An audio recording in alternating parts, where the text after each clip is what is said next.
പിതാവിന്റെയും പുത്രന്റെയും പരിശുദ്ധാത്മാവിന്റെയും നാമത്തിൽ ആമേൻ. എന്റെ പ്രിയപ്പെട്ടവരെ, ജനുവരി 12 തിങ്കളാഴ്ച. അമ്മേ പരിശുദ്ധ അമ്മേ, അമ്മേ പരിശുദ്ധമേ, ദൈവമാതാവേ, കൃപാസനത്തിലൂടെ ഞങ്ങൾക്കും ഞങ്ങളുടെ ദേശത്തിനും അമ്മ മധ്യസ്ഥം തേടി തന്ന എല്ലാ അനുഗ്രഹങ്ങൾക്കും കൃപകൾക്കും ഞങ്ങളിപ്പോൾ ഹൃദയം നിറഞ്ഞ നന്ദി പറയുന്നു. അമ്മേ പരിശുദ്ധമേ, ദൈവമാതാവേ, 2004 ഡിസംബർ 7 ഉച്ചകഴിഞ്ഞ് 2:30 കൃപാസനത്തിൽ സംഭവിച്ച അമ്മയുടെ പ്രത്യക്ഷപ്പെടലിനെക്കുറിച്ച് തിരുസഭയ്ക്ക് സമർപ്പിച്ചിരിക്കുന്ന പഠനരേഖകളുടെ മേൽ സഭാത്മകമായ പഠനം ആരംഭിക്കുവാൻ ഞങ്ങൾ പ്രാർത്ഥിക്കുന്നു.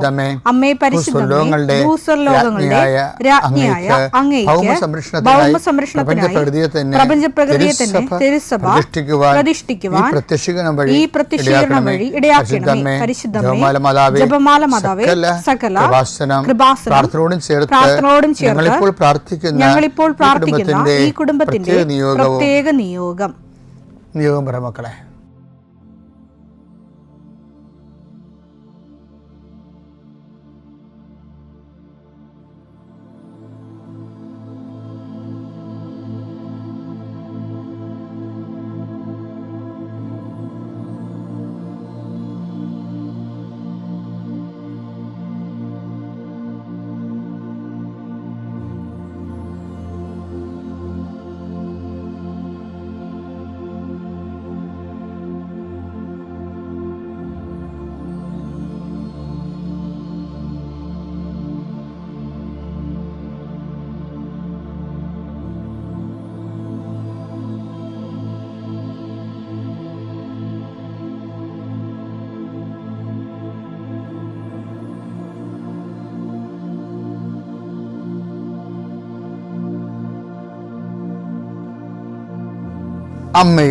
അമ്മയുടെ പ്രത്യക്ഷീകരണത്തിന്റെ ഈ അനുഗ്രഹവേളയിൽ ഞങ്ങൾക്ക് സാധിച്ചു തരുവാൻ കനിയണമേ. ആമേൻ. വിശ്വാസ പ്രമാണം.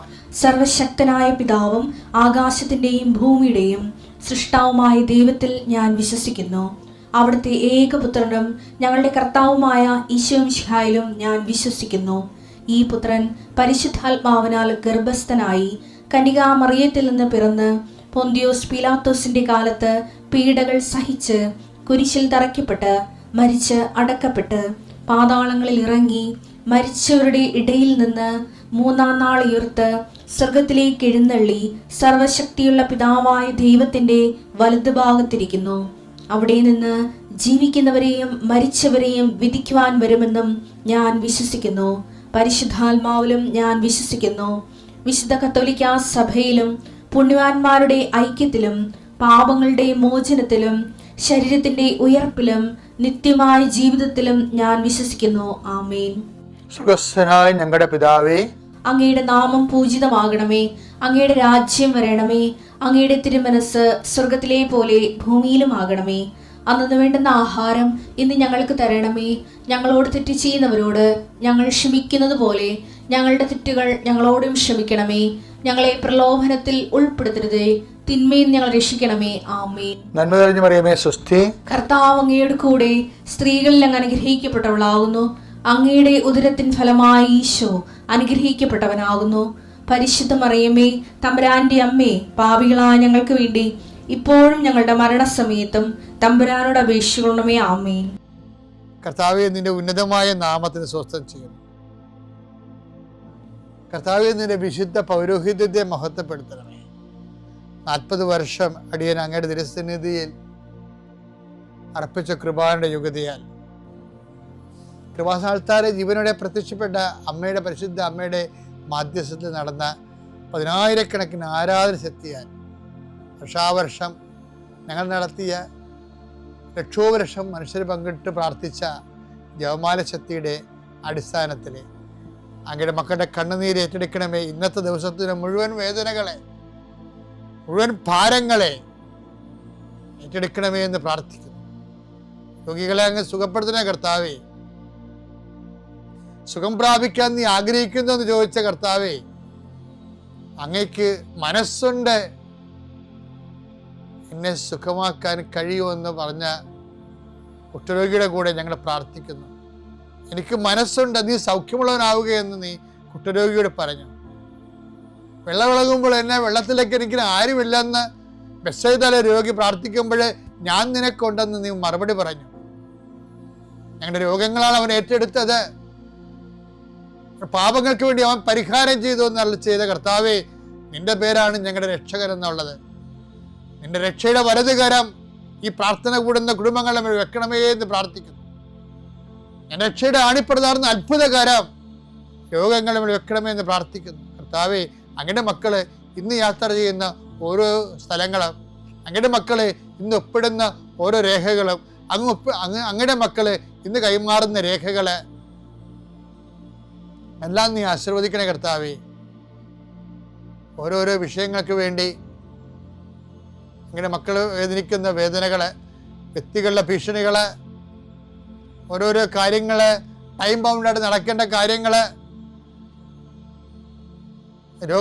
രോഗബാധിതരെ, ടെസ്റ്റിന് ഓരോ കാര്യങ്ങൾ കൊടുത്തിരിക്കുന്നവരെ, ബയോപ്സി കൊടുത്തിരിക്കുന്നവരെ, പ്രഗ്നൻ്റ് ആയിട്ടുള്ള ചേച്ചിമാരെ, ആശുപത്രിയിൽ പോകുന്നവരെ, മക്കൾ ആശുപത്രിയിൽ പോകുന്നവരെ, അവർക്കെല്ലാം ശുഭോദർക്കമായ മറുപടികളും റിസൾട്ടും കിട്ടാൻ, രോഗങ്ങളൊന്നുമില്ല, കുഞ്ഞും അമ്മയും സുഖമാണെന്ന് കേൾക്കാൻ കർത്താവേ, ഞങ്ങൾ അങ്ങയുടെ ദിവസം അങ്ങയുടെ നാമത്തിൽ കൊതിച്ച് പ്രാർത്ഥിക്കുന്നു. ദൈവത്തിൻ്റെ കരുണ പ്രസാദിക്കട്ടെ, ദൈവത്തിൻ്റെ കരുണ പ്രസരിക്കട്ടെ. ഉച്ചമുതൽ ഉള്ളംകാലം വരെ കർത്താവിൻ്റെ രക്തം പടരട്ടെ. എല്ലാ കോശങ്ങളിലും പേശികളിലും കർത്താവിൻ്റെ രക്തം പടരട്ടെ. ഇന്ന് കയറുന്ന ഓഫീസുകൾ, ഇന്ന് കയറുന്ന എഴുതുന്ന പരീക്ഷകൾ, ഇന്ന് വരുന്ന റിസൾട്ടുകൾ, ഇന്ന് വരുന്ന ഇമെയിലുകൾ, ഇന്ന് വരുന്ന മറുപടികളെല്ലാം കർത്താവ് നിനക്ക് തരുന്ന അനുഗ്രഹമായി മാറട്ടെ പ്രാർത്ഥിക്കുന്നു. ദൈവത്തിലെ നീ സഞ്ചരിക്കുന്ന വഴികൾ, നീ സഞ്ചരിക്കുന്ന വാഹനങ്ങൾ, നീ സംസാരിക്കുന്ന വ്യക്തികൾ, നിനക്ക് കിട്ടുന്ന ഉത്തരങ്ങൾ, നീ പ്രതീക്ഷിക്കുന്ന എല്ലാ നന്മകളും നിന്റെ ദൈവം നിനക്ക് പ്രദാനം ചെയ്യട്ടെ. നിത്യം പിതാവും പുത്രനും പരിശുദ്ധാത്മാവും സർവ്വീശ്വരൻ നീക്കുവാമേ. എൻ്റെ പ്രിയപ്പെട്ടവരെ, വചനം എപ്പോഴും പരിശുദ്ധാത്മാവിൻ്റെ കൂടെ വായിക്കാൻ പറ്റത്തുള്ളൂ. നമ്മൾ വചനം വായിക്കുന്നുണ്ടെങ്കിൽ നമ്മൾ പലരുടെ കൂടെയാണ് വായിക്കുന്നത്. ഒരാളിൻ്റെ കൂടെ മാത്രമേ നമുക്ക് വചനം വായിക്കാൻ പറ്റത്തുള്ളൂ. അത് എഴുതിയ ആളിൻ്റെ കൂടെ മാത്രമേ വായിക്കാൻ പറ്റത്തുള്ളൂ. കാര്യം എഴുതിയ ആൾ ആ വായിച്ചുകൊണ്ടിരിക്കുന്ന സമയത്ത് തന്നെ ആ ഓൺ ടൈമിൽ ഓൺലൈനിലാണ് നമ്മൾക്കത് തർജ്ജമ ചെയ്തു തരുന്നത്. എന്താണ് അത് എഴുതുമ്പോൾ ദൈവം ഉദ്ദേശിക്കണമെന്ന് പരിശുദ്ധാത്മാവ് പറയും. അപ്പം നമ്മൾ കുറേ നാളിങ്ങനെ ദൈവത്തിൻ്റെ വചനങ്ങൾ കേൾക്കാൻ കൊതിച്ചും ആഗ്രഹിച്ചും ദൈവത്തെ സ്നേഹിച്ചും അത് ദൈവത്തിൻ്റെ മഹത്വത്തിന് വേണ്ടി നടപ്പിൽ വരുത്താൻ ഉദ്യമിച്ചൊക്കെ നോക്കുമ്പോൾ നമ്മുടെ ഒരു സത്യസന്ധത ദൈവത്തിന് പിടികിട്ടും. അങ്ങനെ ഒരു സത്യസന്ധത പിടികിട്ടിക്കഴിഞ്ഞാൽ ആണ് നമുക്ക് പരിശുദ്ധാത്മാവിൻ്റെ സഹായത്തിൽ വായിക്കാൻ പറ്റുന്നത്. ഇപ്പം നമുക്ക് ഇപ്പം ഈ മെൻ്റലി ചാലഞ്ച്ഡ്, ഫിസിക്കലി ഹാൻഡിക്യാപ്ഡ് ആയിട്ടുള്ള കുട്ടികളില്ലേ, അവർക്കൊരു സ്ക്രൈബ് ഉണ്ടാവും, ഗവൺമെൻറ് അനുവദിച്ചു കൊടുക്കുന്നതാണ്. ആ കുട്ടി പറയും, ആ കുട്ടിക്ക് എഴുതാൻ വശമില്ലാത്ത കൊണ്ട് വേറെ വ്യക്തി സ്ക്രൈബ് എന്ന് പറയുന്ന ആൾ എഴുതി കൊടുക്കും. ഇതുപോലെ നമുക്ക് വചന വായനയിൽ നമുക്ക് റീഡർ ഉണ്ടാകണം നല്ലതാണ്. ആ റീഡർ എപ്പോഴും അത് എഴുതിയ ആൾ തന്നെ ആയിരിക്കണം. എന്നാൽ അത് ഓൺലൈനിൽ ഓൺ ടൈമിൽ ദൈവം എന്താണ് അതുകൊണ്ട് ഉദ്ദേശിച്ചതെന്ന് ഇങ്ങനെ പറഞ്ഞുകൊണ്ടിരിക്കും. അത് നമ്മുടെ ബൈബിൾ തിയോളജിയിലൊക്കെ പറയുന്ന സിസിൻ ലൈബൻ പോലെയുള്ള സാഹചര്യാധിഷ്ഠിതമായ പശ്ചാത്തല ബന്ധിയായിട്ടുള്ള അർത്ഥങ്ങൾ കണ്ടെത്തുക അല്ല, മറിച്ച് ആ വിഷയത്തെക്കുറിച്ച് ദൈവം സംസാരിച്ചിരിക്കുന്നത് മനുഷ്യൻ്റെ മനസ്സിനോടും മനുഷ്യരാശിയോടുമായതുകൊണ്ട് തന്നെ അത് ഈ കാലഘട്ടങ്ങളിലുള്ള മനുഷ്യൻ്റെ മനസ്സിനോട് അത് ഇൻട്രാക്ട് ചെയ്യും. ഫലവത്തായിട്ട് പോസിറ്റീവായിട്ട് ഇൻട്രാക്ട് ചെയ്യും. അപ്പോൾ ഇൻട്രാക്ട് ചെയ്യണമെങ്കിൽ ശരിക്കും വായിക്കുന്ന വ്യക്തി അതൊക്കെ ഒരു പൊതുജ്ഞാനം വേണം ബൈബിളിനെ കുറിച്ചും. പിന്നെ കുറച്ച് സ്കിൽഫുൾ നോളജ് ഉണ്ടെങ്കിൽ കുറച്ചുകൂടി നന്നായിരിക്കും. പക്ഷേ സ്കിൽഫുൾ നോളജ്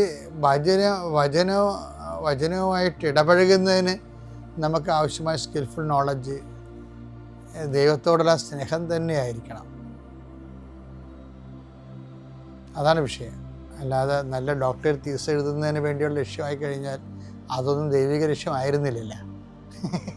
അത് നമ്മൾ എവിടെ എന്തെങ്കിലും ഒരു കണ്ടുപിടിച്ചിട്ടുള്ള ലക്ഷ്യമല്ലേ അത് ഇന്നത്തെ ഒരു അക്കാഡമിക് പർപ്പസാണത്.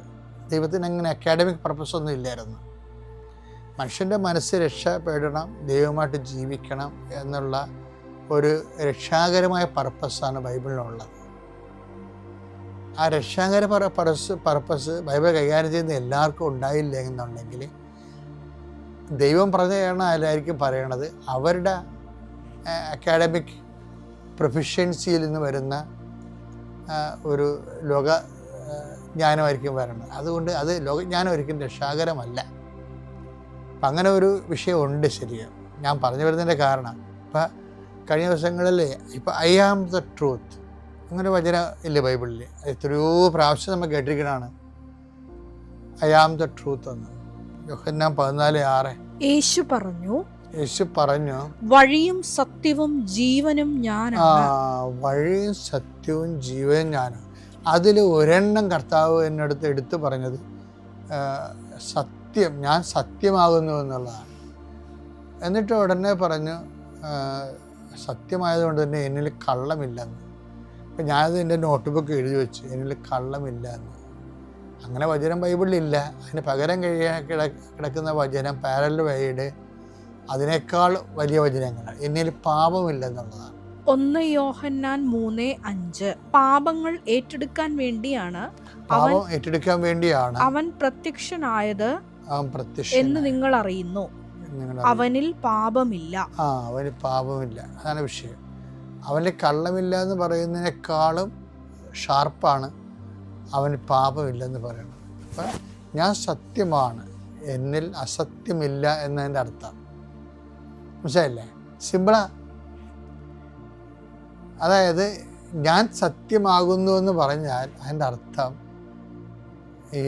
എൻ്റെ ഒരർത്ഥം എന്നിൽ അസത്യമില്ലെന്നാണ്. അതിൻ്റെ പ്രായോഗിക അർത്ഥം നിങ്ങൾ അസത്യത്തിലായിരിക്കുമ്പോൾ ന്യായമായിട്ട് കോണ്ടാക്ട് ചെയ്യാൻ പാടായിരിക്കും എന്നുള്ളതാണ്. അതതിൻ്റെ പ്രായോഗിക അർത്ഥം. അതുകൊണ്ടാണ് ആ അർത്ഥത്തിലാണ് ഈശോ നുണയെക്കുറിച്ച് പറയണത്. ഈ യോഹന്നാൻ 8:44 ഇതിൻ്റെ മുഴുവനും ഇതിൻ്റെ ഓപ്പോസിറ്റ് ബ്ലൂ പ്രിൻ്റ് ഉണ്ട്. നിങ്ങൾ നിങ്ങളുടെ പിതാവായ പിശാചിൽ നിന്ന് ഉള്ളവരാണ്. പിശാചിനെ കുറിച്ചാണ് പറയണത്. കള്ളം, നുണയും എന്ന് പറഞ്ഞാൽ ഞാൻ സത്യമാണെന്ന് പറഞ്ഞിട്ട് പിന്നീട് സത്യമല്ലാത്ത വിഷയം ഈശോ കോംപ്രമൈസ് മനുഷ്യനെന്നല്ല പറയണത്. പിന്നെ പറയണത് പിശാചെന്നാണ് പറയണത്. നിങ്ങൾ നിങ്ങളുടെ പിതാവായ പിശാചിൽ നിന്ന് ഉള്ളവരാണ്. നിങ്ങളുടെ പിതാവിന്റെ ഇഷ്ടമനുസരിച്ച് പ്രവർത്തിക്കാൻ നിങ്ങൾ ആഗ്രഹിക്കുന്നു. പിശാചിന്റെ ഇഷ്ടമനുസരിച്ച് പ്രവർത്തിക്കാൻ ആഗ്രഹിക്കുന്നു. അവനാകട്ടെ ആദ്യം മുതൽ കൊലപാതകിയാണ്. അവൻ ഒരിക്കലും സത്യത്തിൽ നിലനിന്നിട്ടില്ല. ഇപ്പൊ ഞാൻ സത്യമാണെന്ന് പറഞ്ഞതിന് ശേഷം അതിന്റെ കൂടെ വായിക്കാൻ പറ്റുന്ന കറക്റ്റ് പാരലൽ വചനം എന്താണ്? അവനൊരിക്കലും സത്യത്തിൽ നിലനിന്നിട്ടില്ല. എന്തെന്നാൽ അവനിൽ സത്യമില്ല. കള്ളം പറയുമ്പോൾ സ്വന്തം സ്വഭാവം അനുസരിച്ച് തന്നെയാണ് അവൻ സംസാരിക്കുന്നത്. കാരണം അവൻ നുണയനും നുണയുടെ പിതാവുമാണ്. എന്താണ് ഒരു പ്രശ്നം വെച്ച് കഴിഞ്ഞാല് നമ്മൾ എന്തുകൊണ്ടാണ് നമുക്ക് ഡയറക്റ്റ് ദൈവാനുഭവം ഇല്ലാത്തതിൻ്റെ കാരണം നമ്മളെ കാര്യം കാണാൻ വേണ്ടിയെങ്കിലും കള്ളം പറയുകയോ പറയേണ്ടി വരികയോ ചെയ്യുന്നുണ്ട്. ഇത് കുഞ്ഞുനാൾ മുതലേ നമുക്ക് ട്രെയിനിങ് ഇല്ലാത്ത കാരണം നമ്മളിത് കണ്ടിന്യൂ ചെയ്ത് പോകുന്നുണ്ട്.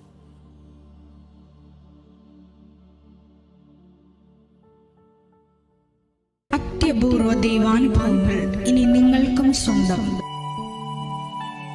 ഈ യൂട്യൂബ് ചാനൽ ഇതുവരെ സബ്സ്ക്രൈബ് ചെയ്തിട്ടില്ലെങ്കിൽ ഇപ്പോൾ തന്നെ സബ്സ്ക്രൈബ് ചെയ്യുക.